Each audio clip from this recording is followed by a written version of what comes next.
everybody. You know how we hold it down nice and easy on AI TV. I am Makhodzo Michelle Maiko from Cloudmania, reporting live and direct from the AI Expo. Today's day 2, really exciting, jam-packed schedule, and we're actually going to be speaking to Lucky, who is the community manager at Gasimani, speaking specifically to the township economy, the impact of AI, and how we're leveraging AI to sort of advance financial services and access to financial services for the underbanked. So a warm welcome to AI TV. I hope you're good. Thank you, Michelle. I'm good.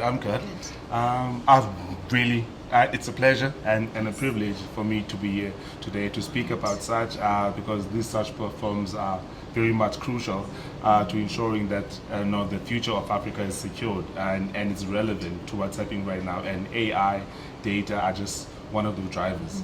So yes, thank you. So I mean, you play such a critical role within the organization, right? Being a community manager is essentially being a stakeholder liaison, right? So Exactly. Just in terms of looking at the demographic, we sometimes make the mistake of thinking that the township economy is just this blanket demographic of individuals, right? And we take for granted that there is wealth in the township economy. And I think with that, with how nuanced the township economy is, who would you identify as your ideal customer? Okay, so my ideal customer, when I say my, I mean our ideal customer at Gasi, it's linked to the type of work that they do, and we use this term to describe them as hustlers. So a hustler is someone that is not recognized professionally as someone having work, and the main difference is that because they don't have access to pay slips. So that's what a bank would look at should they perhaps come to a bank and be like, I would like to have a loan or like credit. The bank would like, we don't work with you, or we cannot take care of you in this instance because you don't have access to pay slip. That also means you don't have a good credit score.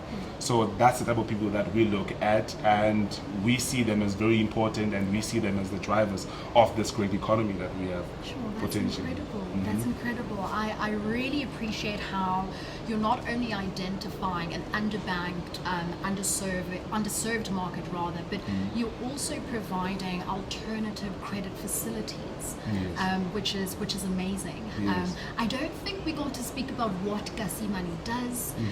What is the value proposition for anybody who wants to make use of Gasimani? Okay, wonderful. So as I said, the people that we look at, the people that we look to serve are the ones that are underserved on a banking spectrum. So what we do, essentially, we are a digital bank. That means we don't have physical branches. That means we don't have physical ATMs, but we do have a working app and a working bank card that does everyday work that like a bank card does. So the value propositions that we have is that since we have a huge market of people that in this country don't have access to payslip, because I'm not too sure if you guys knew that only 33% of the population has access to payslips. So that means the majority of them don't actually have access to that. And for those that have access to payslips, they don't earn enough at times to say they qualify for a loan, they qualify for housing or even car financing. So that's where we come in to say, it doesn't mean that since you don't qualify and don't have access to banking, which necessarily does not mean that they don't actually have bank accounts. But then there's a difference between banking and having a bank account.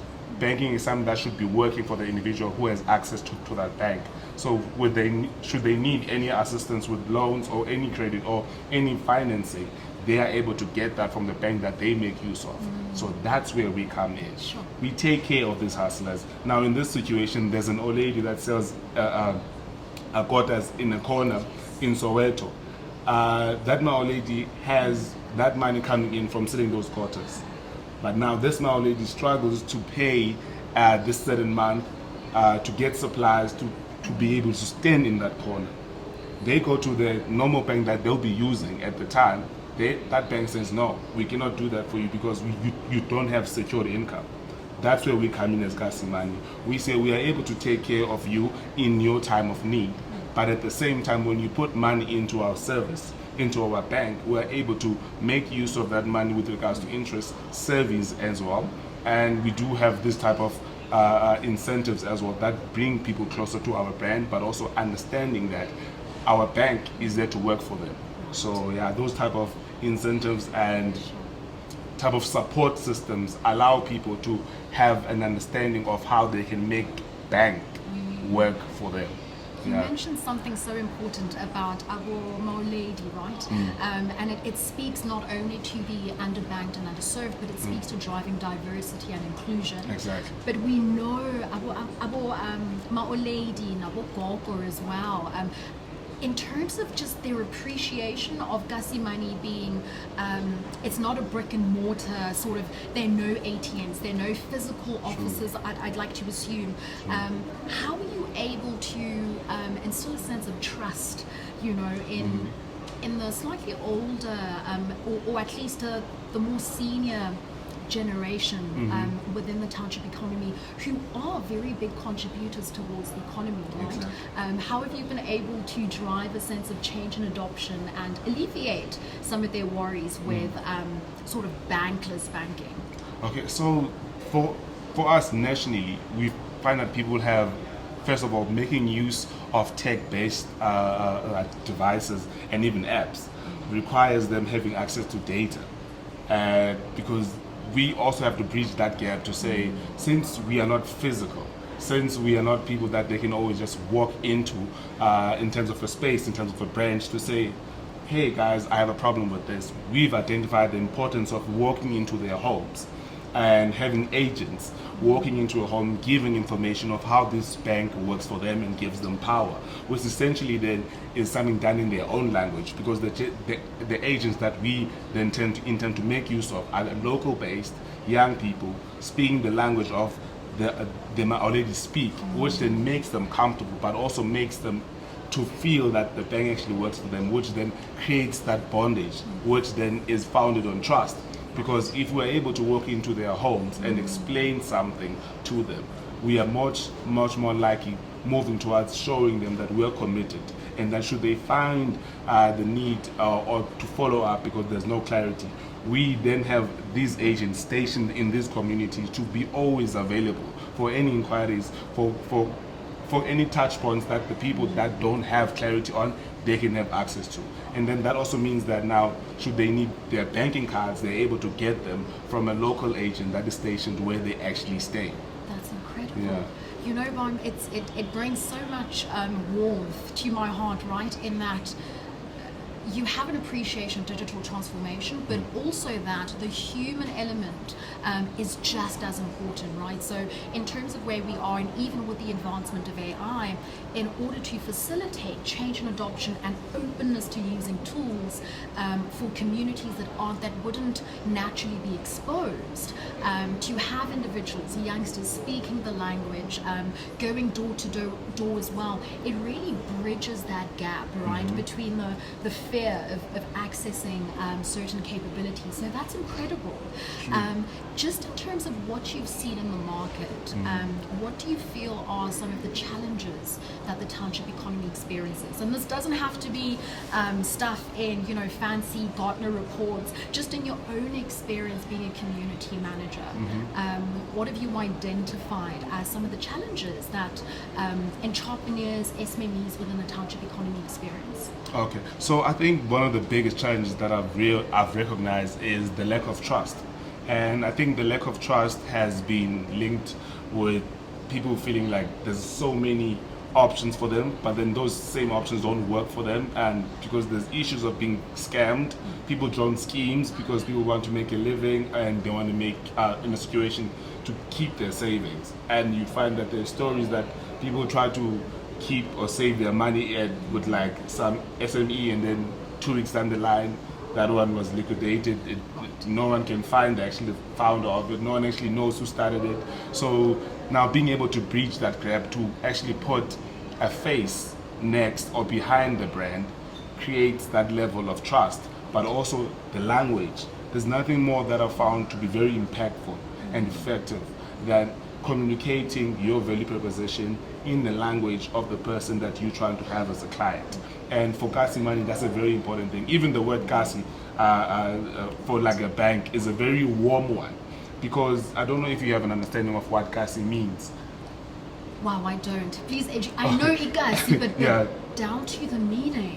I actually don't know. Okay, so essentially, the word Ikasi, for anyone who's on Ikasi, is a patriotic term that they use to say, this is where I belong. You know, this is my home.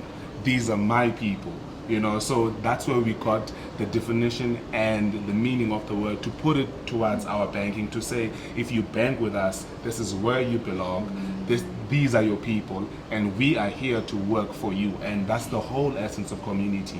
And that's what we're bringing. We're actually bringing life into banking and actually changing lives through banking.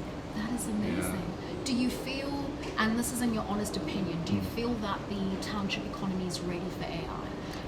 And if they aren't, that too is fine. But do you feel that the economy is ready for AI? Okay, I think the township economy, even though we do have a traditional one with like older people still being part of the economy, I think it is potentially ready because the younger people are pretty much active on the socials. A lot of them are making use of social media. A lot of them are actually tech-based, if I can put it like that, because we're actually living in an era where a lot of our communication is digitalized and where a lot of our services as well is digitalized. So I think the future of AI in the townships, especially in the economy, is pretty much positive. It's pretty positive, and I think with more initiatives being able to put a face and a voice behind their AI initiatives or campaign, we will then be able to say we have the majority of the township economy fully active and endorsing AI, because AI seems to be robotic to a lot of people in their minds. Now, if we put a face and a voice behind that physically, well, I think we'll be able to transport a lot of people on the train, which is currently moving and is AI powered. That's amazing. Yeah.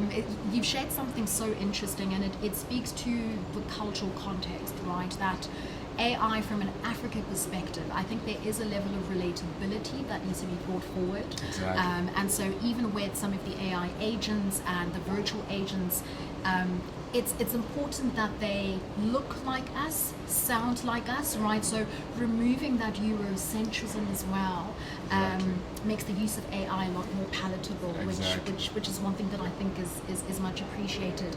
So just in terms of how one can access or even become part of the Gussie Money ecosystem, if somebody wants to own a bank account, how do they go about becoming a customer? Okay. So for us, one of the easiest ways, because we currently do have a working relationship with one of the e-hailing services in Bolt, where essentially what we do is we cover their drivers with the two main pain points, which is around cash advances and then actually not owning the cars that they're driving. So that we are offering them an option to say one day you are able to get car financing from Gussie Money and you can own that car eventually with time.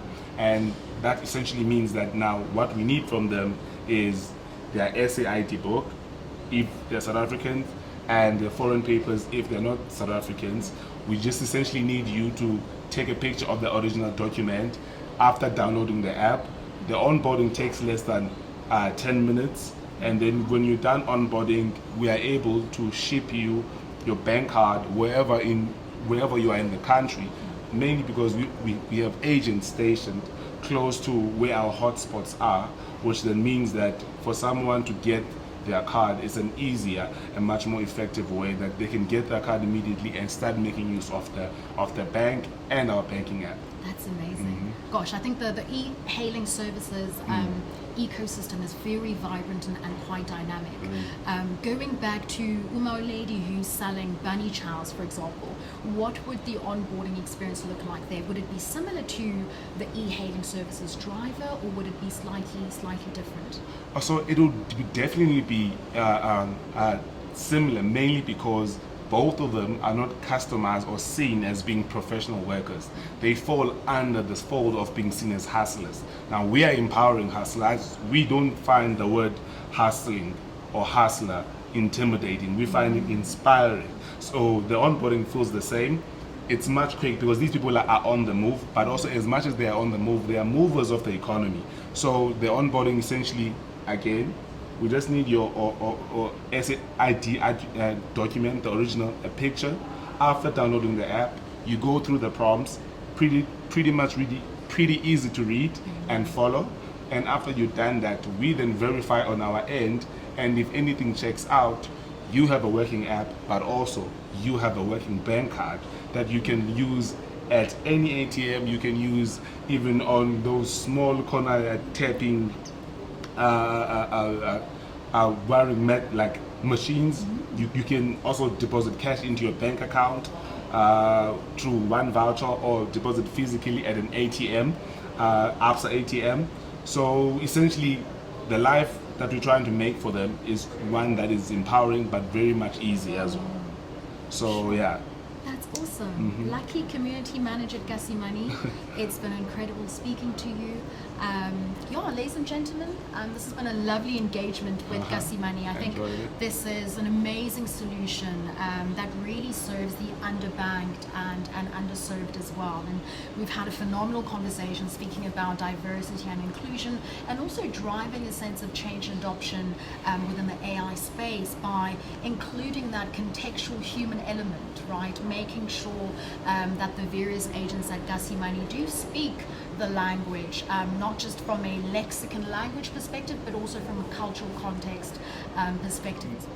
I think, so for me, I genuinely believe that as continuing on the conversation on how AI is accepted and how AI in Africa is used to power Africa to be at the forefront of it, I think one of the most important things is also bringing it, not just in language, but bringing it to the spaces and the places where people stay, and also doing so in a manner that is almost not economically draining on them, because we have a problem in this country of we do have these technological advances and AI powered movements, but we still have a data problem.